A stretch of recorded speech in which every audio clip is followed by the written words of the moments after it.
అల్లూరి సీతారామరాజు జిల్లా బల్లగరువు అనే ఒక గిరిజన గ్రామానికి వెళ్లడం జరిగింది. అక్కడ కీలకంగా చూసుకుంటే ఇప్పటి వరకు కూడా ఏవైతే అభివృద్ధికి నోచుకోలేని గిరిజన తాండాలు ఉన్నాయో వాటిని సందర్శించి ఈరోజు బల్లగరువు అనే గ్రామంలో పవన్ కళ్యాణ్ గారు అభివృద్ధి పనులకి శంకుస్థాపన అయితే చేయడం జరిగింది.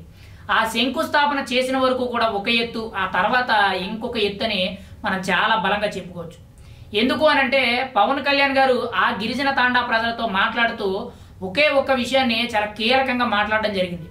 ఆ గ్రామ సర్పంచ్తో కానీ ఆ గ్రామంలో ఉన్న ఎవరైతే గిరిజన ప్రజలు ఉన్నారో వాళ్ళందరికీ కూడా ఒకటే చెప్పారు, మీరు గంజాయి సాగు చేయడం మానేయండి, మిమ్మల్ని అభివృద్ధి చేసే బాధ్యత, మీ ప్రాంతాన్ని అభివృద్ధి చేసే బాధ్యత నాది అనేటట్టు వాళ్ళకి ఒక బలమైన హామీ ఇవ్వడం జరిగింది.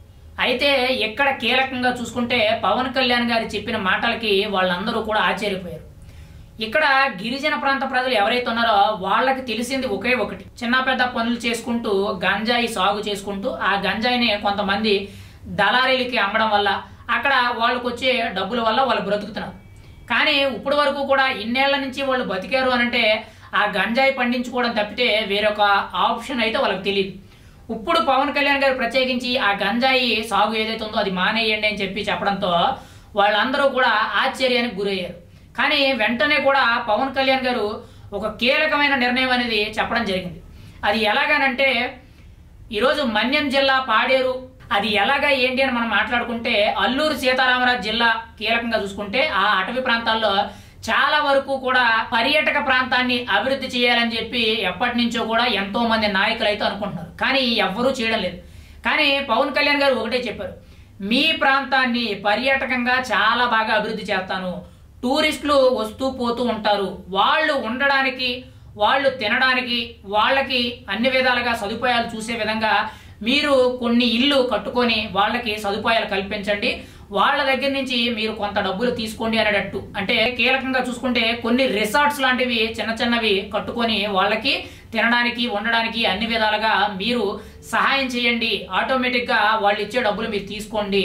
ఇంకా టూరిజం డెవలప్ చేసే కొద్ది వ్యాపారాలు పెరుగుతాయి, రోడ్లన్నీ వేస్తున్నాం కాబట్టి బస్సు సదుపాయాలు కూడా కల్పిస్తాం అనేటట్టు పవన్ కళ్యాణ్ గారు చెప్పడం జరిగింది. అంటే టూరిస్టులు పెరిగే కొద్ది ఆటోమేటిక్ గా ఆ ప్రాంతానికి ఇంకా టూరిస్టులు చాలా పెద్ద ఎత్తున పెరగడం వల్ల అక్కడ అభివృద్ధి అనేది చాలా పెద్ద ఎత్తున జరుగుతుంది. వ్యాపారాలే కానీ వాళ్ళు ఏవైతే నిత్యావసర సరుకుల కింద కొనుక్కోవడానికి దూర ప్రాంతాలకు వెళ్తా ఉంటారో అవన్నీ కూడా ఒక కిలోమీటర్ దూరంలో వాళ్ళకి చాలా దగ్గరలోకి వస్తాయి. రాబోయే రోజుల్లో అక్కడ వ్యాపారం అనేది పెరిగి వాళ్ళ అభివృద్ధికి నోచుకుంటుంది. ఆటోమేటిక్ గా వాళ్ళందరికీ కూడా ఏదో ఒక విధంగా జీవనోపాధి అనేది దొరుకుతుంది. కానీ పవన్ కళ్యాణ్ గారు చాలా కీలకంగా చెప్పడం జరిగింది, ప్రతిసారి కూడా గంజాయిని అరికట్టడానికి పోలీసులు వచ్చి ఇబ్బంది పడడం కాదు, మీరే అర్థం చేసుకోండి, మీరు పండించిన గంజాయి వల్ల చాలా మంది యువత నాశనం అయిపోతున్నారని చెప్పి పవన్ కళ్యాణ్ గారు చాలా కీలకంగా చెప్పడం జరిగింది. మీరు రాబోయే రోజుల్లో ఖచ్చితంగా ఈ గంజాయి సాగు ఏదైతే ఉందో అది పూర్తి స్థాయిలో మీరే సాగు చేయడం మానేయండి, పూర్తి స్థాయిలో మీరే అరికట్టండి, మీరే కొంత దూరంగా ఉండండి అనేటట్టు చాలా కీలకంగా చెప్పడం జరిగింది. ఆ తర్వాత ఖచ్చితంగా మీకు సంబంధించిన పర్యాటక రంగానికి సంబంధించి టూరిజం పర్పస్ లో ప్రతి ఒక్కదాన్ని కూడా అభివృద్ధి చేసే విధంగా రోడ్లు కానీ, నీళ్లు కానీ, మెయిన్ గా డ్రైనేజీలు కానీ, విద్యుత్తే కానీ ఇలా పలు రకాలుగా ఈవెన్ ఒక కారు వెళ్ళేటట్టు, ఒక బస్సు వెళ్ళేటట్టు అన్ని ప్రాంతాలకి కూడా మీరు ఉండే గ్రామం నుంచి మెయిన్ రోడ్డు వరకు కూడా రోడ్లు వేసే బాధ్యత నాది అనేటట్టు పవన్ కళ్యాణ్ గారు అయితే వాళ్ళకి హామీ ఇవ్వడం జరిగింది. దానికి కూడా వాళ్ళు వెంటనే కూడా ఒప్పుకొని మీరు చెప్పినట్లే చేస్తామయ్యా అని చెప్పి వాళ్ళు అయితే చెప్పడం జరిగింది.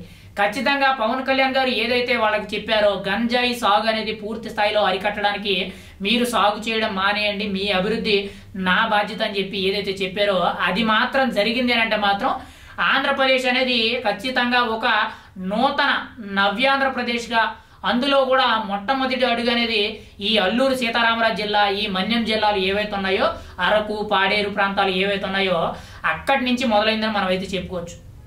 ఖచ్చితంగా అది జరగాలి, జరిగి తీరాలని చెప్పి ప్రతి ఒక్కరు కూడా కోరుకోవాలి. ఎందుకనంటే ఈరోజు రాష్ట్ర వ్యాప్తంగా గంజాయి అనేది ఎంత దారుణంగా ఉందనేది అందరికీ తెలుసు. ఈరోజు ఆ గంజాయి మొదలు ఎక్కడ ఉంది అని అంటే అది ఈ అటవీ ప్రాంతాల్లో, ఈ గిరిజన ప్రాంతాల్లో. వాళ్ళకి అది పండించడం తప్పితే, దాని మీద రూపాయి సంపాదించుకోవడం తప్పితే వాళ్ళకి ఎటువంటి పాపపుణ్యాలు తెలియవు. అందుకనే పవన్ కళ్యాణ్ గారు వాళ్ళకు ప్రత్యేకించి మాట ఇచ్చి మీరు ఈ గంజాయి సాగు చేయడం మానేయండి, మీ అభివృద్ధి నా బాధ్యత, మీకు అన్ని రకాల మౌలిక సదుపాయాలు కల్పించే బాధ్యత నేను తీసుకుంటాను, ఈ 5 ఏళ్లలో నేను మీ అభివృద్ధి కోసం ఒళ్ళు వంచి పనిచేస్తానని చెప్పి చెప్పడం జరిగింది. ఖచ్చితంగా పవన్ కళ్యాణ్ గారు ఏదైతే గంజాయి నిర్మూలన కోసం ఈ నిర్ణయం తీసుకున్నారో ఇది చాలా మంచి విషయం మనం అయితే చెప్పుకోవచ్చు.